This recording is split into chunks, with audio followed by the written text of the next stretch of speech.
Walker. Thank you very much, Mr. Chair. Well, I don't often take calls on the title and commencement clauses in committee stages because, to be honest, sometimes it feels a little bit silly making up new titles for the bill.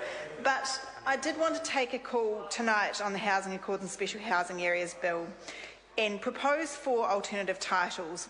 But they're 4 alternative titles which speak to serious issues both of process and content with this bill. So the first alternative title I'd like to propose is the quick let's cobble something together to announce in the budget bill, because that is indeed what this bill is. And I have had a look at the budget papers that were released in association with this bill.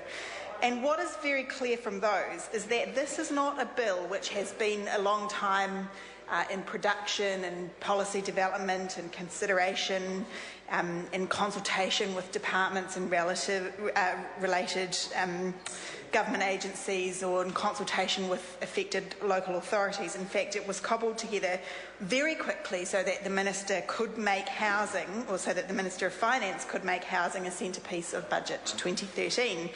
In fact, what this Minister wanted to announce was an urban development agency right up until as recently as March of this year. That is what he was hoping to announce to be the big centrepiece of housing in the budget. And I'm disappointed he didn't get to do that, because I think it's a very interesting idea and one which has a lot better potential, depending on how it's designed, to address the crisis of housing affordability than what we ended up with in this bill.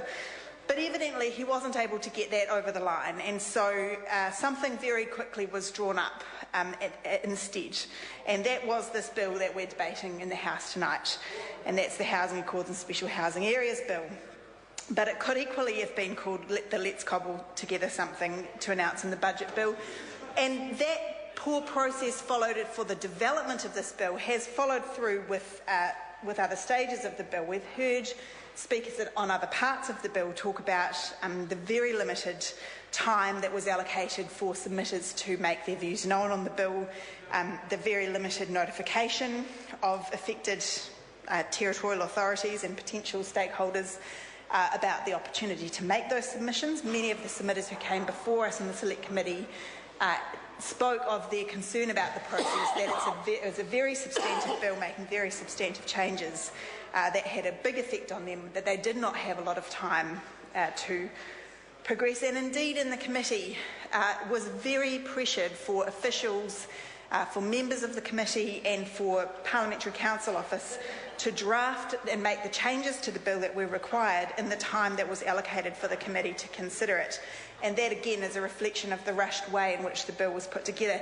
And the fact that such substantial changes were required after the Select Committee process speaks to the fact that the bill was drafted in rather a hurry and needed to be clarified and significantly amended at the Select Committee stage. And it's not ideal process.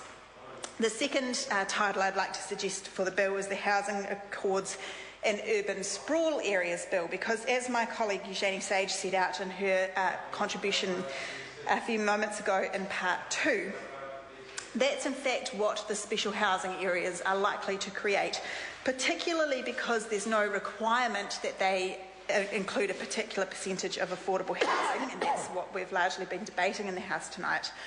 What is likely to happen is that housing developers and property investors will build large McMansion-style houses, just as they do currently in greenfield developments and on the urban fringes, because that is what is profitable for developers. And to make a profit in the construction industry, we've heard from a number of submitters that you need to build large houses with large footprints so that you can recover all those variable costs of building and make a profit. And because there's no requirement that those developers build affordable houses, they won't. And they came to the committee and they told us that, in fact, themselves. They don't expect it to see any increase in the provision of affordable housing, but it is likely to result in more of the kinds of developments that we're seeing already. And they're likely to be, as we've heard, in greenfield areas on the urban fringes. And as my colleague Eugenie Sage has pointed out, there are a number of hidden costs associated with those types of development, which actually mean that Yes, while the cost of land, perhaps on face value, may seem lower. Mr Chair. Sam Lodoinga. I move that the question be now put. Honourable Annie King.